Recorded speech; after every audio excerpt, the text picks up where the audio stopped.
ప్రపంచవ్యాప్తంగా యుద్ధ మేఘాలు కమ్ముకున్నాయి. వివిధ దేశాలన్నీ కూడా ఏదో రకమైనటువంటి యుద్ధాల్లో ప్రస్తుతానికైతే ప్రయాణిస్తూనే ఉన్నాయి. ఏదో రకమైన యుద్ధం కొనసాగుతూనే ఉంది. పెద్ద ఎత్తున విస్ఫోటనం జరుగుతూనే ఉంది. ఇదిలా ఉండగా మరొక తాజా అంశం చర్చనీయాంశంగా మారింది. South Korea, north Korea. ఇక ఈ యుద్ధం అయితే ఇప్పుడు ఆగేది కాదు, ఎప్పుడు మొదలవుతుందో తెలియంది. అసలటువంటి యుద్ధమే అర్థం కాని పరిస్థితి. సో అటువంటి ఒక యుద్ధం ఇప్పుడు తెర మీదకి వచ్చింది. ఏకంగా నార్త్ కొరియా నుంచి పదుల సంఖ్యలో మిసైల్స్ సౌత్ కొరియా వైపుగా దూసుకొచ్చాయి. సో నార్త్ కొరియాలోని సునాన్ ప్రాంతం దగ్గర నుంచి ప్యోంగ్యాంగ్, ఇది capital, north Korea capital. So Pyongyang నుంచి సౌత్ కొరియా వైపుగా పెద్ద ఎత్తున పదుల సంఖ్యలో మిసైల్స్ దూసుకెళ్ళట్టు తెలుస్తోంది. It don't immediately provide other details. ఇప్పుడు ప్రస్తుతానికైతే ఎటువంటి మిసైల్స్ ఎక్కడ లాంచ్ అయ్యాయి, ఆ మిసైల్స్ తాలూకా సౌత్ కొరియా ఎటువంటి పరిస్థితి నెలకొన్నా ఇంకా తెలియలేదు. తెల్లవారుజామునే మిసైల్స్ దూసుకెళ్ళట్టు తెలుస్తోంది. లేటెస్ట్ గా ఇప్పుడే ఈ మిసైల్స్ దూసుకెళ్ళట్టు తెలుస్తోంది. The weapons used by north AIDS military are typically categorized as a short-range ballistic missiles. Short-range ballistic missiles మాత్రమే ఉపయోగించారు. So North Korea fired multiple launch rockets from Pyongyang to South Korea. So North Korea is banned by UN Security Council resolutions from using ballistic missiles. So ఇప్పుడు America గతంలో చెప్పింది north Korea south Korea పైన ఎటువంటి దాడి చేసినా అడ్డుకుంటామంది. North Korea ఎటువంటి దాడి చేసినా మేము అడ్డుకుంటాం, అడ్డుకోవడమే కాదు మేము కూడా ప్రతి దాడి చేస్తామని స్ట్రాంగ్ వార్నింగ్ కూడా ఇచ్చింది. నార్త్ కొరియా ప్రెసిడెంట్కి డొనాల్డ్ ట్రంప్కి గతంలో చూసాం ఎటువంటి విభేదాలు ఉండేది, ఇద్దరి మధ్య ఎటువంటి ట్రోలింగ్స్, ఎటువంటి మీమ్స్ వచ్చేవనేది. Kim Jong Un. సో ప్రస్తుతానికి నార్త్ కొరియా ప్రెసిడెంట్ పెద్ద ఎత్తున ఆయన బాలిస్టిక్ మిసైల్స్ని యుఎస్ పైన ప్రయోగించడంతో కాస్త ఆందోళన వ్యక్తమవుతోంది.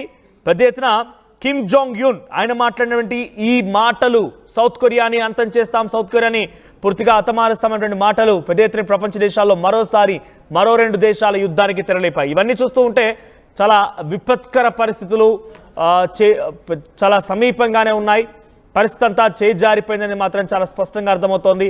యుద్ధానికి రెండు దేశాలు కాళ్ళు దువ్వుతూ ఉన్నాయి. సౌత్ కొరియా కూడా ఏమాత్రం వెనక్కి తగ్గడం లేదు, వాళ్ళు కూడా యుద్ధానికి దిగుతామంటున్నారు. సో దక్షిణ కొరియా పైన ఒకేసారి పదుల సంఖ్యలో మిసైల్స్తో దాడి చేయడంతో కిమ్ దాడి చేయడంతో వారంతా కూడా ఒకసారిగా సౌత్ కొరియా నుంచి పెద్ద ఎత్తున ఉక్కిరిబిక్కిరి అయిపోయారు. కిమ్ దాడులతో తీవ్ర ఉద్రిక్తత పరిస్థితి నెలకొంది. ఇప్పటికే ఇజ్రాయెల్ ఇరాన్ వార్ కొనసాగుతోంది, రష్యా ఉక్రెయిన్ వార్ కొనసాగుతోంది, అమెరికా చైనా కోల్డ్ వార్ కొనసాగుతోంది. ఏ క్షణమైనా ఏం జరుగుతుందో అనేటువంటి ఒక భయాందోళనలు అయితే దేశవ్యాప్తంగా కనబడుతున్నాయి. ఒకసారి కొంత నార్త్ కొరియా నుంచి సౌత్ వైపుగా ఎటువంటి మిసైళ్ల ప్రయోగం జరిగి చూస్తున్నారు కదా. ఇవన్నీ కూడా బహుశా సోషల్ మీడియాలో నార్త్ కొరియా సౌత్ కొరియా పైన దాడి చేసిన తర్వాత ఆ దృశ్యాలు, ఒకసారి ఆ మిసైల్ శబ్దాలని, ఆ దృశ్యాలను చూద్దాం.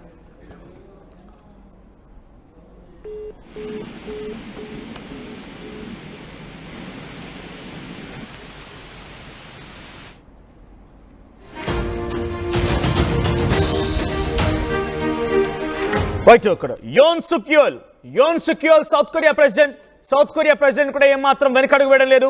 నార్త్ కొరియా తరహాలోనే కిమ్ లాగానే నేను కూడా యుద్ధం చేస్తాను, నాకు అమెరికా మద్దతు ఉందని చెప్పి యోన్ సుక్యోల్ చెప్తున్నారు.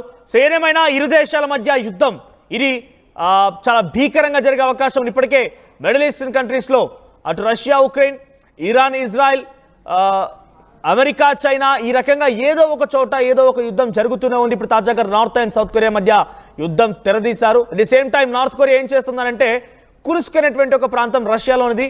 ఇటీవల కాలంలో అటు భీకరమైనటువంటి ఉక్రెయిన్ దాడుల వల్ల నష్టపోయింది. దాన్ని పునరుద్ధరించేటువంటి పనిలో నార్త్ కొరియా ప్రెసిడెంట్ కిమ్ కూడా సహాయం అందిస్తున్నారు. మరిన్ని అప్డేట్స్తో మరో సిద్ధంగా ఉన్న మధు. ఇప్పటికే వివిధ దేశాల్లో పెద్ద ఎత్తున ఈ మారణహోమం సృష్టించబడుతోంది. యుద్ధం కారణంగా పెద్ద ఎత్తున కాల్పులు జరుగుతున్నాయి, మిసైల్ ప్రయోగం జరుగుతోంది, న్యూక్లియర్ వార్ వరకు ప్రయోగిస్తామన్నటువంటి మాటలు, హెచ్చరికలను జారీ చేస్తున్నారు ఆయా దేశాలకు సంబంధించిన ప్రతినిధులు. ఇలా ఉండగా మరోసారి నార్త్ కొరియా సౌత్ కొరియా మధ్య యుద్ధాన్ని ఎలా చూడాలి, అప్డేట్స్ ఏంటి? నిజంగా మూడో ప్రపంచ యుద్ధానికి దారితీస్తున్న పరిస్థితులు అనేటువంటి విధంగానే కనిపిస్తా ఉన్నాయి. వరుసగా కొన్ని సంవత్సరాల నుంచి మెల్లిమెల్లిగా యుద్ధ వాతావరణం వైపు అన్ని దేశాలు మలుచున్నట్టుగా కనిపిస్తా ఉంది. మొదట రష్యా ఉక్రెయిన్, అంతకంటే ముందు ఇజ్రాయెల్ పాలస్తీనా, ఇప్పుడు మళ్ళీ ఇజ్రాయెల్ వర్సెస్ ఇరాక్, ఇప్పుడు అమెరికా కూడా రంగంలోకి దిగే పరిస్థితి ఉంది. ఇవంతా ఒకవైపు జరుగుతుంటే మొన్న పాకిస్తాన్ మన పైన ఉగ్రదాడి చేయడంతో మనం ఆపరేషన్ సింధూర్ పేరిట పాకిస్తాన్ లోకి చొచ్చుకెళ్లి ఉగ్రవాద శిబిరాలను ధ్వంసం చేసినటువంటి సిచ్యువేషన్. ఇప్పుడు నార్త్ కొరియా సౌత్ కొరియా మొదటి నుంచి ఉప్పు నిప్పు లాంటివే రెండు దేశాలు కూడా పక్కనే బార్డర్స్ ఉన్నప్పటికీ కూడా అనేక ఇన్సిడెంట్స్ జరిగాయి. బెలూన్ల రూపంలో దాడులు, వాళ్ళపైన డ్రోన్ల రూపంలో గతంలో దాడులు, తర్వాత బార్డర్స్ ఏరియాలో నుంచి చొచ్చుకు వెళ్లి వాళ్ళ దేశంలోకి వెళ్లి ఇతరత్రా కార్యక్రమాలు, అసాంఘిక కార్యక్రమాలు చేసినటువంటి చరిత్ర ఉంది నార్త్ కొరియాకి సౌత్ కొరియాకి. ఇప్పుడు డైరెక్ట్ గా మిజైల్స్ ప్రయోగించినటువంటి సిచ్యువేషన్ సౌత్ కొరియా పైన నార్త్ కొరియా అనేటువంటిది. నార్త్ కొరియా కిమ్ అనే వ్యక్తి కిమ్ అధ్యక్షుడు ఎట్లా ఉంటాడో ప్రపంచం అంతా తెలిసింది. ఒక నిర్ణయం తీసుకుంటే చాలా నిక్కచ్చిగా మొండిగా వైఖరిగా ముందుకు వెళ్తారు. సో ఆ నేపథ్యంలో ప్రస్తుతం మూడో ప్రపంచ యుద్ధం వైపు అడుగులు పడతా ఉన్నాయా? ఒక్కొక్క దేశంతో ఇట్లా యుద్ధ వాతావరణంకి వెళ్తే చివరిగా ఎవరికి మద్దతు ఇస్తారు, ఎవరి వైపు నిలబడతారు అనేటువంటిది పెద్ద బిగ్ క్వశ్చన్ గా మారింది.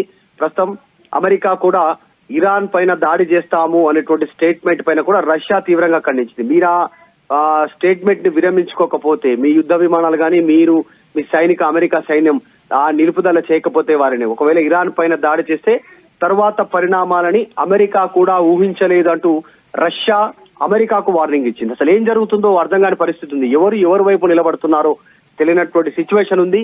వరుస దాడులు జరుగుతూ ఉన్నాయి ఇరాన్ ఇజ్రాయెల్ మధ్య. ఇప్పుడు కొత్తగా ఆ దేశాల సరసన మళ్ళీ నార్త్ కొరియా సౌత్ కొరియా చేరడంతో అసలు ఎటువైపు దాడులు తీస్తుందో ఇది మూడో ప్రపంచ యుద్ధం వైపు అనేటువంటి ఒక ఆందోళన ఉంది క్షేత్రస్థాయిలో. అయితే ఒక ఐడియాలజికల్ గా వారిద్దరి మధ్య యుద్ధం ఇప్పుడు స్టార్ట్ అయింది కాదు, పెద్ద ఎత్తున యుద్ధం జరుగుతోంది. దీంట్లోకి అమెరికా గతంలో హెచ్చరించింది కిమ్ని, మీరు కనుక సౌత్ కొరియా పైన దాడి చేయాల్సి వస్తే మేము ఎంట్రీ ఇస్తాం, మీ పైన మేము దాడి చేస్తామంటోంది. ఇక్కడ కూడా అమెరికా ప్రస్తావన ఉంది, ఎలా చూడాలి? నిజంగానే మొదటి నుంచి ఏ రెండు దేశాల మధ్య ఉద్రిక్తత ఉన్నా అక్కడ అమెరికా ఎంటర్ అయ్యే ప్రయత్నం చేస్తుంది. అక్కడ ఉన్నటువంటి ఆ సిచ్యువేషన్ తనకు అనుకూలంగా మార్చుకునే ప్రయత్నం చేస్తుంది. అంటే ప్రపంచం మొత్తంలో మేమే పెద్దన్న పాత్ర పోషిస్తాము మధ్యవర్తిత్వంలో గానీ, కంట్రోల్ చేయడంలో గానీ, ఇలా అమెరికా మొదటి నుంచి ఇలాగే ప్రయత్నాలు ఉన్నాయి. ఇది ఒక్కటే కాదు, ఈ రోజు ప్రపంచంలో ఉగ్రవాదం పెరగడానికి కూడా అమెరికానే అనేటువంటి ఒక కారణం ఉంది, ఒక చర్చ ఉంది.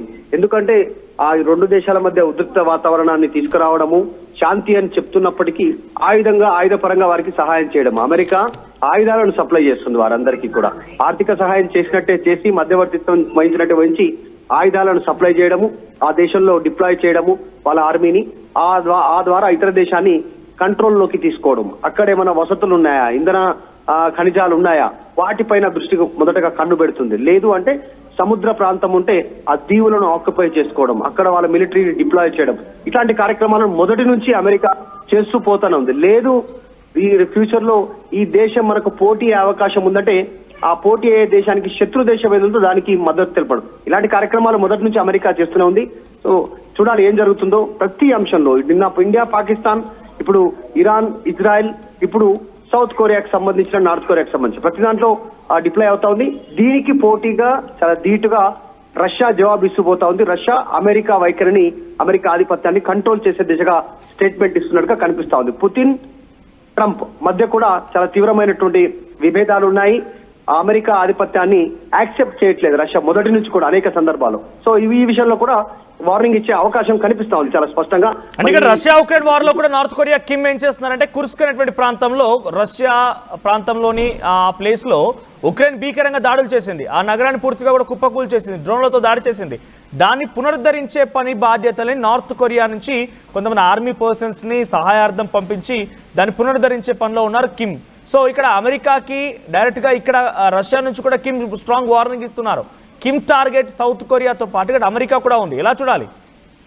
నిజంగానే చాలా డిప్లొమాటిక్ గా కొన్ని నిర్ణయాలు జరుగుతా ఉన్నాయి. జరుగుతున్న ఫ్యూచర్ పరిణామాలను దృష్టిలో పెట్టుకుని అమెరికా ఆధిపత్యాన్ని తగ్గించడానికి కొన్ని స్టెప్స్ జరుగుతా ఉన్నాయి. రీసెంట్ గా భారత్ కూడా అమెరికాకు వ్యతిరేకంగా కొన్ని మూవ్మెంట్స్ చేస్తూ ముందుకు పోతా ఉంది, కొన్ని పావులు కదుపుతా ఉంది అంతర్జాతీయంగా.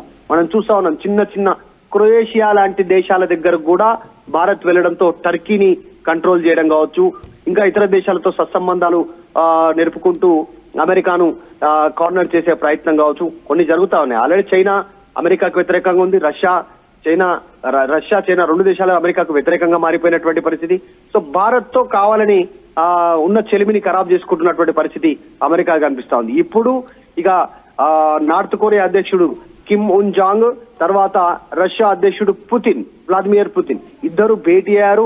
ఈయన రష్యా పర్యటించారు, సో రష్యాలో పూర్తి స్థాయిలో వీళ్ళిద్దరి మధ్య ఒక ఒప్పందం కుదిరింది. ఇరు దేశాల మధ్యకి సంబంధించి సహాయకర ఒప్పందం గతంలోనే.